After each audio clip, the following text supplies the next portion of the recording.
আচ্ছা কাশপিয়া, তোমাকে একটা কথা বলবো। হ্যাঁ বলো, কি বলবা? একদিন তো তুমিও আমাকে ভুলে যাবে, তাই না? আরে তুমি পাগল নাকি? তোমাকে কেন ভুলবো? তুমি তো আমার বেস্ট ফ্রেন্ড। কেউ কি কখনো বেস্ট ফ্রেন্ডকে ভুলে যায়? না মানে যখন তোমার বয়ফ্রেন্ড হবে সে তো তখন আমার সাথে আর তোমাকে কথা বলতে দিবে না। ধুর, এসব কি বলো?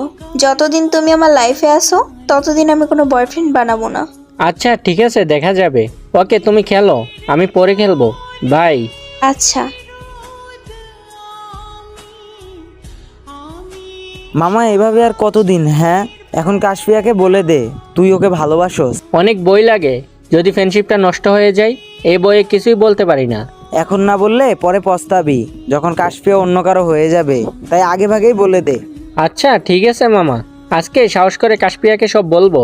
আরে কাশপিয়া জয়েন দিতেছে, দাঁড়া ওর একটা নেই। আরে কাশপিয়া, তুমি এই সময় গেমে কি করো?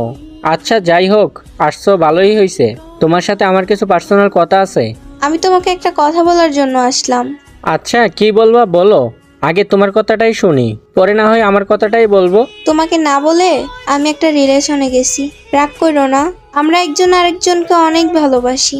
দেখো কাশপিয়া, সবসময় কিন্তু ফাইজলামি ভালো লাগে না, ঠিক আছে? আরে না, সত্যি বলছি।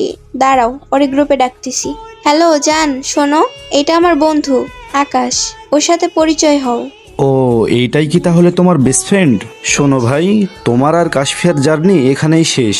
এখন থেকে আমি ওর খেয়াল রাখবো, আর আজকের পর থেকে ওর সাথে যোগাযোগ করার চেষ্টাও করবে না। আরে সাব্বির, এভাবে কেন বলতেছো? আর আকাশ, তোমার যখন হেল্প লাগবে আমারে বইলো, কিন্তু এখন আর আগের মতো তোমাকে সময় দিতে পারবো না। আরে তেমন কোনো সমস্যা নেই, আমি চাই তুমি যেখানেই থাকো সবসময় সুখে থাকো। আচ্ছা ঠিক আছে, তোমরা থাকো, আমি গেলাম।